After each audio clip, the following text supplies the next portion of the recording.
Order! Order! You are an incorrigible delinquent at times. Behave yourself, man! Until 2017, this country's most senior national security official has told Newsnight that he believes Russia will be trying to sow greater divisions in the UK during this election. Former National Security Advisor Sir Mark Grant says he'd be surprised if the Kremlin weren't trying to use social media bots and accounts to undermine British democracy. But he adds that in a fractured election, the Russians may find it difficult to work out where to put the effort in. He was speaking as a row continues over why the government is refusing to publish a potentially explosive report from the Intelligence and Security Committee into Russian meddling in British life. There are now questions being raised about whether the report will ever see the light of day. Here's our diplomatic editor, Mark Urban. Have tracked different malign activities against this country by Russia's spies and military. The Parliamentary Intelligence and Security Committee wanted to assess the seriousness of this shadow conflict. Their draft report, still classified secret, sits in the Cabinet Office and is called simply Russia. Ah, there you are. Ed Lucas gave evidence to the committee. The title of the report is Russia, and that's right, because it is very broad. There's a whole spectrum of things that Russia does, ranging from the hard military threat through to intimidation and targeted operations against individuals, plus the role of Russian money, which is very important, Russian propaganda, which is very important. And I think that the focus on particularly election interference is probably distorting the overall message of the report, which I suspect is that the Russian attack on this country is very broad.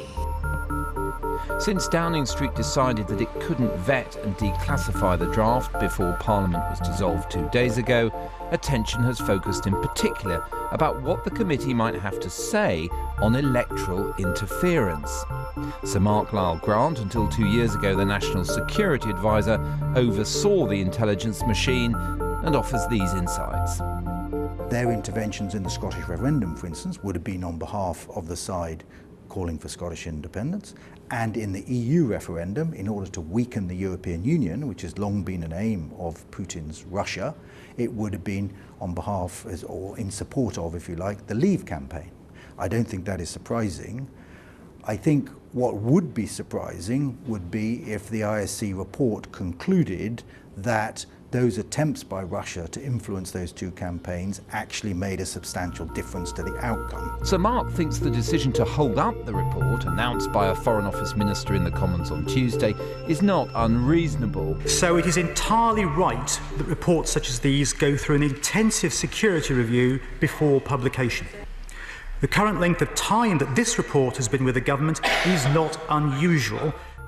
But Whitehall officials have told us that the amount of time given for Number 10 to clear the report was adequate in their view, and many have criticised Downing Street's decision as a mistake, especially given the Intelligence and Security Committee, or ISC's, likely conclusion that Russian interference didn't swing the 2016 referendum. It's a triple mistake. First, because this information is really important. Secondly, because it hasn't stopped us talking about it, as the fact that you're doing a segment tonight shows. And thirdly, from a constitutional point of view, the ISC is the only real bulwark we've got against the government and the intelligence services misbehaving and getting things wrong. And if this government rides roughshod over the ISC, there's a real danger that a future government could do the same. And it's now in question that this report will ever come out at all. So if Russian efforts didn't have a major effect on the Brexit referendum, why not allow the ISC's report to be published? We've heard that Downing Street was worried about that whole topic coming up in the run-up to an election, but also concerned about how journalists might speculate about the blanked out bits, the redactions that happen in any ISC report. In effect, then, they've put political expediency ahead of national security, and that worries officials that we've spoken to. Now a new electoral contest is underway, the intelligence agencies will be watching for actions that they argue are in Russia's long-term interest of sowing discord in a country they consider hostile.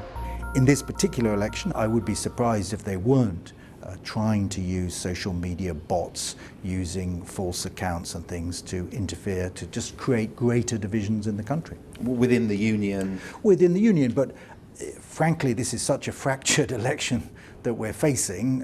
If I was a Russian spy trying to undermine British democracy, it'd be difficult to know quite where you put the effort. Many in Westminster and Whitehall see larger issues at play here, a power struggle between those at the centre of authority and the attempts by Dominic Grieve to bolster the importance of his committee. And in Downing Street's decision not to clear publication before this election, there is a possibility, as he acknowledges, that the committee's Russia report will never appear.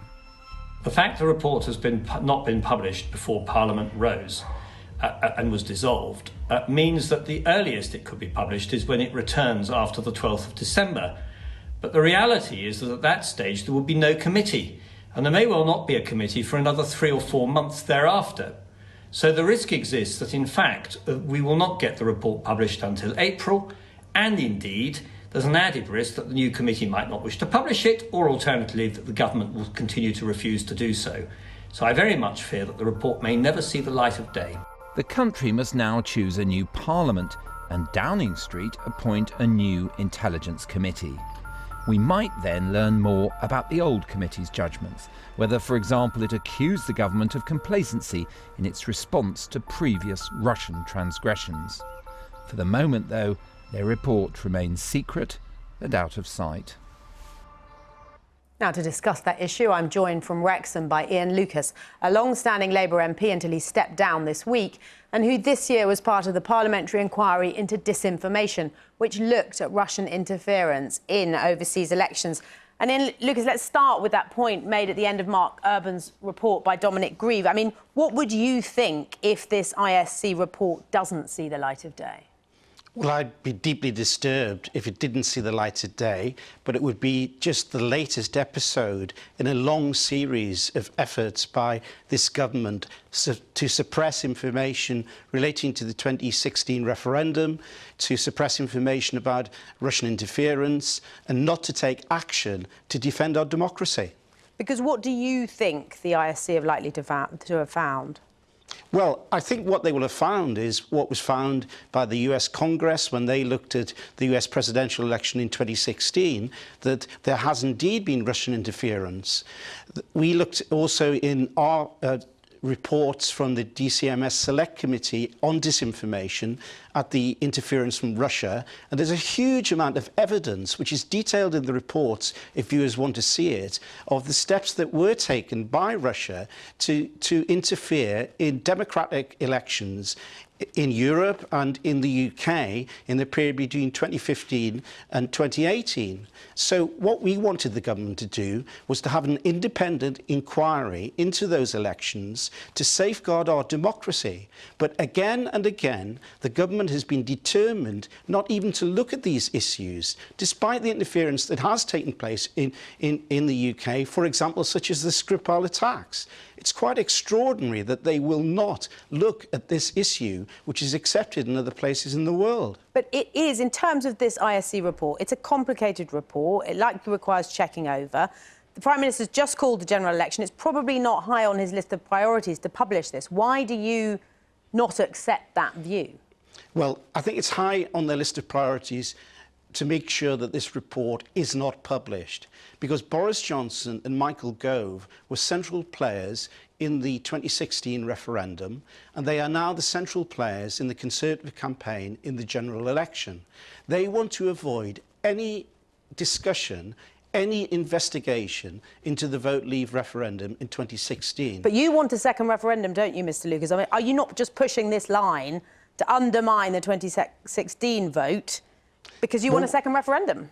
Well, what I want is an investigation, which is something that I've asked for and the committee has asked for a number of years now, into the interference that seems to be accepted in other democracies across the world, because we don't want this election to be interfered with in the same way. Well, that was what I was going to ask you. I mean, how do you tell if Russia, for example, is interfering in this election? Well, the first thing to say is our laws have not been changed since 2016 because this government hasn't carried out a proper investigation.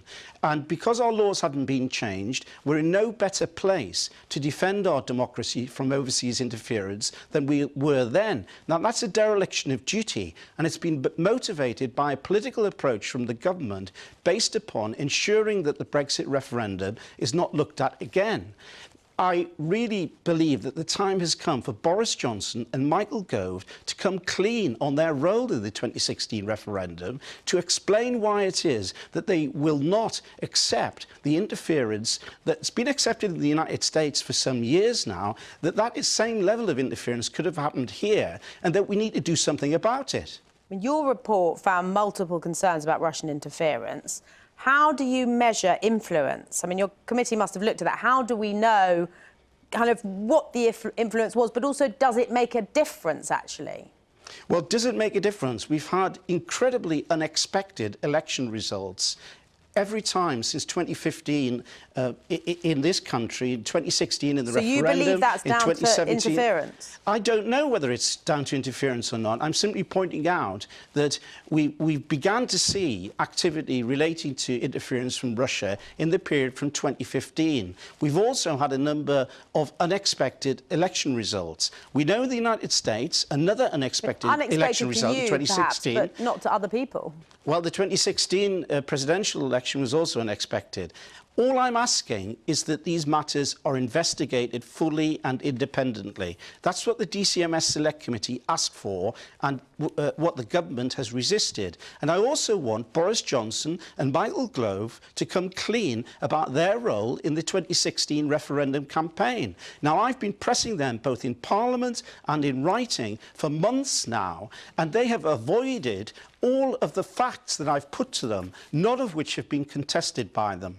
These are really crucial issues at the start of a general election campaign, and it's about time these questions were put to them direct by the press. Ian Lucas, thank you so much for joining us. Thank you.